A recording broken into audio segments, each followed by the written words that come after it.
दोस्तों, आप में से बहुत से लोगों को पता ही होगा कि एक समय में बेहद लोकप्रिय हुआ शक्तिमान 2005 में फाइनली बंद हो गया था। इसके बंद होने के पीछे काफी अटकलें लगाई जा रही थी, जैसे कि छोटे बच्चों का शक्तिमान जैसे स्टंट करने के कारण ये शो बंद हुआ या स्पॉन्सर्स ने अपना हाथ खींच लिया। पर लास्ट ईयर मुकेश खन्ना जी ने खुद अपने यूट्यूब चैनल पर इस रूमर्स को क्लियर किया और बताया कि दूरदर्शन के टेलीकास्ट फीस बढ़ने की वजह से ये शो कैंसिल करना पड़ा था। हालांकि एक बार में तो ये काफी वैलिड रीजन लगता है, पर सवाल यहाँ फिर भी उठता है कि इतना पॉपुलर शो होने के बावजूद दूरदर्शन अपनी फीस लगातार क्यों बढ़ा रहा था। चलो, दूरदर्शन की कोई भी मजबूरी रही होगी, पर दूसरे नेशनल चैनल्स जैसे सोनी, जी टीवी, स्टार प्लस आदि जैसे चैनल्स ने अपना इंटरेस्ट शक्तिमान के ऊपर क्यों नहीं दिखाया, जबकि उस वक्त तो चैनल्स के बीच टीआरपी की रेस शुरू हो चुकी थी। क्यों इसे केवल रीजनल चैनल्स जैसे तरंग, छुट्टी टीवी और न्यूली लॉन्च्ड चैनल जैसे स्टार उत्सव और दंगल ने इसे रीटेलीकास्ट किया।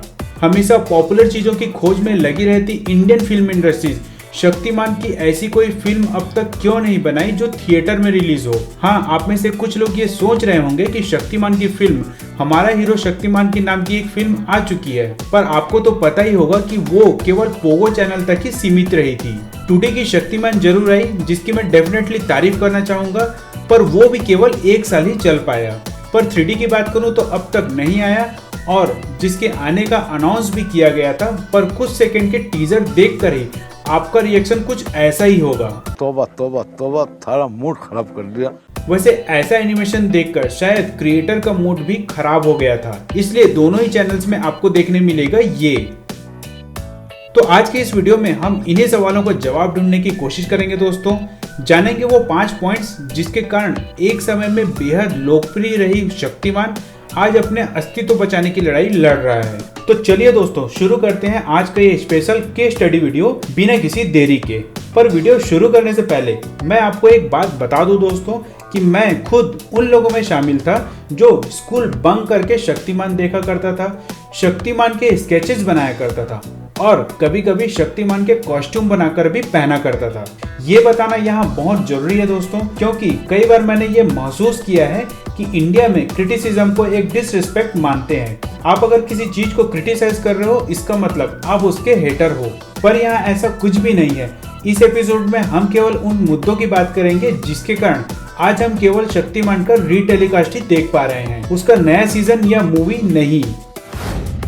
तो इसका जो सबसे पहला कारण है जो हमारे स्टडी में सामने आया, वो है शक्तिमान की ये पहचान। आपको शायद ये थोड़ा अजीब लगे, पर फैक्ट यही है कि जब हमें इसे पॉपुलर करना था, तब हमने इसे पॉपुलर करने और उसकी पॉपुलैरिटी को भुनाने में लगे हुए थे। आई नो आप थोड़ा सा कंफ्यूज हो गए होंगे, तो इसको समझने के लिए आप एग्जांपल ले सकते हैं बैटमैन का, जिसका किरदार अब तक 9 अलग अलग लोग निभा चुके हैं। ध्यान रहे दोस्तों, मैं यहाँ केवल और केवल फिल्म की ही बात कर रहा हूँ। दूसरे शोज की बात करूं तो शायद बैटमैन के लिए ही मुझे स्पेशली 2 घंटे का एपिसोड बनाना पड़ जाएगा। ठीक वैसे ही अगर स्पाइडरमैन की बात करें तो पीटर पार्कर के रोल में अब तक 3 अलग अलग एक्टर्स दिख चुके हैं, और तीनों ही एक्टर्स के लिए लोगों की अलग अलग राय जरूर हो सकती है, पर तीनों के अलग अलग फैन बेस हैं। जैसे कि 90s के लोगों को ये वाला स्पाइडरमैन पसंद आता है, तो 2007 के बाद के व्यूअर को ये दोनों। आपको क्या लगता है कि मार्वल के पॉपुलर कैरेक्टर्स जैसे आयरन मैन, कैप्टन अमेरिका का सफर एंड गेम में यूं ही खत्म कर दिया गया था? भाई, स्टोरी तो चेंज भी किया जा सकता था, उन्हें बचाया भी जा सकता था, पर नहीं, क्योंकि उन्हें ये पता है कि एक ही च्युइंगम को आप लगातार जब तक चाहो तब तक चबा तो सकते हो, पर उसका स्वाद वैसा नहीं रह जाता जो शुरुआती समय में होता है। तो यहाँ कहने का मतलब ये है कि जब हमें शक्तिमान को अपग्रेड करने की जरूरत थी, नए चेहरे लाने की जरूरत थी, तब हमने भरोसा किया केवल और केवल एक ही चेहरे पर। फिर चाहे वो टीवी के लिए बनी फिल्म हो या फिर कॉमिक्स, हमने हर जगह बस इसकी पॉपुलैरिटी को भुनाने की कोशिश की। हमने हर जगह बस एक ही फेस यूज किया। हाँ, यहाँ मैं केवल एक कदम की तारीफ करना चाहूंगा दोस्तों, 2011 में आई शक्तिमान की 2D एनिमेशन की, जिसे बिल्कुल अलग अंदाज में पेश किया गया। पर 2013 में एक बार फिर वही गलती दोहराई गई हमारा हीरो शक्तिमान बनाकर, जिसमें वही एक्टर, वही कॉस्ट्यूम, वही स्टोरी और वही अंदाज था। अब जस्टिस लीग और एवेंजर्स जैसी जनरेशन को 1997 की फ्लेवर वाली फिल्म दिखाओगे तो आप इसके हिट होने की उम्मीद कैसे कर सकते हो। बेशक इसमें कोई दो राय नहीं है कि मुकेश खन्ना जी एक उम्दा कलाकार थे और अब तक हैं, पर कभी न कभी हर किसी को वक्त के साथ बदलना ही पड़ता है। अगर उस फिल्म में शक्तिमान का रोल कोई और निभाता या फिर उसे बिल्कुल नए अंदाज में पेश किया जाता तो शायद आज के शक्तिमान का कुछ और ही सीन होता। पर एक इंटरव्यू में मुकेश खन्ना जी खुद ये बोल चुके हैं कि शक्तिमान का रोल प्ले करने के लिए अभी तक उन्हें कोई भी उपयुक्त कलाकार नहीं मिला है। तो इससे आप समझ सकते हैं कि गाड़ी कहाँ अटकी हुई है। द डार्क नाइट के एक किरदार हार्वी डेंट का एक फेमस डायलॉग आपने सुना ही होगा, You either die a hero or you live long enough to see yourself become the villain. ये तो एक फिल्म का डायलॉग था जो फिल्म के हिसाब से निकाला गया था, पर असल लाइफ में अगर इसे प्रैक्टिकली सोचे तो ये लगभग हर जगह फिट बैठता है। मास्टर ब्लास्टर सचिन तेंदुलकर को क्रिकेट का भगवान कहा जाता था, पर क्रिकेट के भगवान को भी फाइनली अपनी जगह छोड़नी पड़ी थी। ऐसा नहीं है कि वो आज के समय में क्रिकेट नहीं खेल सकते हैं, बिल्कुल खेल सकते हैं, पर सबका एक समय होता है। उसके बाद अपना ताज किसी दूसरे को देना ही पड़ता है ताकि वो किरदार हमेशा के लिए जीवित रहे। तो अगर आज मुकेश खन्ना जी इस गफलत में नहीं रहते कि उनके अलावा कोई शक्तिमान का रोल प्ले नहीं कर सकता तो शायद आज भी शक्तिमान को हम बिल्कुल अलग अंदाज में देख रहे होते। खैर फिलहाल तो हम आगे बढ़ते हैं और देखते हैं हमारा पॉइंट नंबर 2 जो है महा सीजन। इसे समझने के लिए पहले कुछ आंकड़ों पर नजर डालते हैं। Doctor who 26 season 861 episodes, the big bang theory 12 season 279 episodes जो रनिंग है 2007 से अब तक। Game of throne 8 season 60 episodes जो चला लगभग 9 साल। ब्रेकिंग बैड 5 सीजन 62 एपिसोड्स जो चला लगभग 6 साल। स्ट्रेंजर्स थिंग्स 3 सीजन 25 एपिसोड जो चल रहा है 2016 से लेकर अब तक। इसके अलावा आप जितने भी वर्ल्ड फेमस शो के बारे में देखोगे तो आपको वो इसी तरह सीजन और एपिसोड में बटे हुए मिलेंगे। वहीं दूसरी ओर अगर आप शक्तिमान के सीजन और एपिसोड को देखोगे तो शक्तिमान का अब तक केवल एक ही सीजन आया है और उसमें थे 450 एपिसोड्स और वो चला लगभग 8 साल तक। मतलब एक और जहां दूसरे प्रोडक्शन हाउस 10 से 12 सीजन में जितने एपिसोड्स निकालते हैं उतना शक्तिमान के एपिसोड एक ही सीजन में आ गए। तो ये तो ऐसी बात हो गई जैसे आपके पिटारे में जितने भी चमत्कारी मणि थे उन सब को आपने एक ही बार में पूरा यूज कर लिया और वो चमत्कारी मणि भी कुछ सालों तक चमत्कार दिखाए, उसके बाद फाइनली अपना दम तोड़ दिया। ऐसा नहीं है दोस्तों कि सीजन का कॉन्सेप्ट कोई नया है। किसी भी शो को एपिसोड में बांटने और एपिसोड को सीजन में बांटने वाली कॉन्सेप्ट काफी पुरानी है।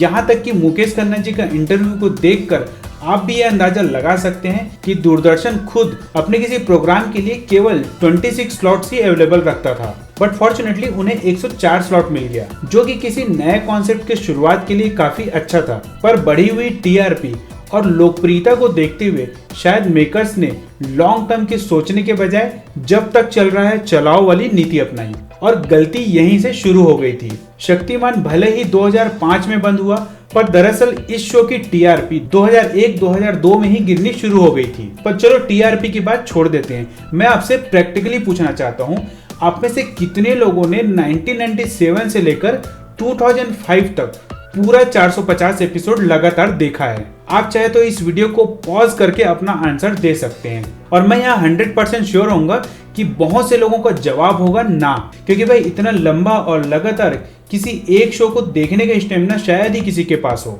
वैसे किसी शो को सीजन वाइज रिलीज करने का एक और रीजन ये भी होता है कि क्रिएटर को अपने नए सीजन की तैयारी, चेंज होते व्यूअर्स की पहचान कर उनके लिए मार्केटिंग स्ट्रेटजी तैयार करने के लिए काफी समय मिल जाता है और फिर जब वो नए सीजन लेकर आते हैं तो नए स्ट्रेटजी और नया जोश भी साथ लेकर आते हैं, जिसका रिजल्ट भी उन्हें उसी के अनुसार ही मिलता है। बच्चों के शक्तिमान, इस बात से काफी लोग एग्री करेंगे कि इंडिया में शक्तिमान का भी वही रेपुटेशन रह गया था जो इंडिया में कॉमिक्स का था, मतलब ये बच्चों की चीज है। और शक्तिमान तो सॉरी शक्तिमान के नाम से बच्चों को मोरल एजुकेशन देने के लिए एक स्पेशल एपिसोड भी निकाला था, जिसके कारण ये पहचान और मजबूत हो गई। हालांकि इसमें कुछ गलत नहीं है, पर बात यहाँ पहचान की हो रही है। मैं अगर उस वक्त की ही बात करूं तो उस वक्त भी अगर कोई बैटमैन या सुपरमैन की फिल्म देखता तो कोई भी नहीं बोलता कि ये बच्चों वाली शो या फिल्म क्यों देख रहे हो। पर शक्तिमान के केस में जस्ट इसका उल्टा हो गया था। लोग शक्तिमान को केवल और केवल बच्चों का ही मान चुके थे और क्रिएटर ने भी अपने इस टैग को हटाने के बजाय उसे ही कंटिन्यू रखा, जिसका एक बहुत ही बड़ा डिसएडवांटेज भी था। बच्चों का फैन बेस होना और बड़ों का फैन बेस होने के बीच का अंतर आप इस एग्जांपल से समझ सकते हैं। आज हम किसी भी कॉमिक्स या ग्राफिक नॉवेल को बिना किसी के इजाजत के खरीद सकते हैं, बिना किसी से पूछे अपनी मनपसंद मूवी देख सकते हैं, क्योंकि 24 या 25 साल के बाद कोई भी यूथ या एडल्ट पर्सन बिना किसी से पूछे खर्चा कर सकता है, अपना फैसला खुद ले सकता है। पर वहीं अगर बच्चों की बात करें तो उन्हें कम्प्लीटली डिपेंड रहना पड़ता है अपने पेरेंट्स के ऊपर या अपने गार्जियंस के ऊपर। इसलिए मार्वल और डीसी अपने शोज या फिल्म्स बच्चों के लिए तो बनाते ही हैं, साथ में वो यूथ और एडल्ट का भी उतना ही ध्यान रखते हैं। Quality versus quantity. आपने ये तो अक्सर सुना ही होगा कि क्वालिटी और क्वांटिटी कभी भी एक साथ नहीं मिलती, और ये हर फील्ड में लागू होता है। मारुति अगर इंडिया में सबसे ज्यादा कार बेचती है तो इसका मतलब ये बिल्कुल भी नहीं है कि वो इंडिया में सबसे कम कार बेचने वाली कंपनी BMW से बेहतर है, क्योंकि बात यहाँ क्वालिटी की हो रही है। तो मेरा इस एग्जाम्पल का मतलब ये है कि शक्तिमान का प्रोडक्शन लगातार 8 साल तक चला बिना रुके। तो शुरुआती के कुछ साल तो लोगों को कुछ नया देखने में अच्छा लगा, पर उसके बाद धीरे धीरे लोग उस चीज से उबते गए, क्योंकि शक्तिमान को भी अब डेली सोप की तरह पेश किया जाने लगा था। मींस रसोड़े में कौन था की तरह बेवजह स्टोरी को खींचो। VFX और स्पेशल इफेक्ट। वैसे इस बात को मैं भी मानता हूँ कि इसमें कोई दो राय नहीं है कि शक्तिमान में यूज किया हुआ VFX और स्पेशल इफेक्ट अपने समय के हिसाब से बेजोड़ था, और वो भी बेहद कम बजट के बावजूद। पर 1999 और 2000 के बीच में आई Matrix, the Mummy Returns, Hulk, Planet of the Apes जैसी मूवी ने लोगों का टेस्ट बदल दिया था। और ये एक समय था जब लोग सीधे सीधे हॉलीवुड और इंडियन फिल्म्स या शो के बीच कंपैरिजन ज्यादा करने लग गए थे। और इसी कंपैरिजन के बीच शक्तिमान के फैंस कब 1965 के शो आई ड्रीम ऑफ जीनी और डेनिस द मेनिस जैसे शो के फैन बन गए पता ही नहीं चला। वैसे इन शोज की बात निकली है तो मैं भी बता दूं दोस्तों कि मेरा उस वक्त का फेवरेट शो था द थ्री इस्टूजेस, जो कि केवल 15 मिनट के लिए आता था, पर उसका वेट हम लोग ऑलमोस्ट दिन भर करते थे, और ये दीवानगी मुझे शक्तिमान से कहीं ज्यादा लगती थी। वैसे आप भी बचपन में किस शो के बड़े फैन थे, आप हमें कमेंट बॉक्स में बता सकते हैं, ताकि कमेंट में हम अपने बचपन की यादें एक बार फिर से थोड़ी ताजा कर लें। और इसी के साथ ही आज का ये वीडियो मैं यहीं रोकना चाहूंगा दोस्तों।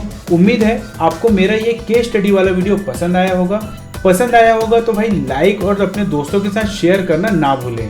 और अगर अब तक आप वीडियो बाहर से ही देख रहे हैं तो चैनल को सब्सक्राइब करके जरा अंदर आ जाएं। आपको अगर हमारा काम पसंद आता है तो आप हमें एज ए मेंबर भी ज्वाइन कर सकते हैं और हमें सपोर्ट कर सकते हैं। तो मिलते हैं दोस्तों अगले वीडियो में ऐसे ही किसी कॉमिक्स या सुपर हीरो की वीडियो के साथ। तब तक के लिए बाय बाय, टेक केयर।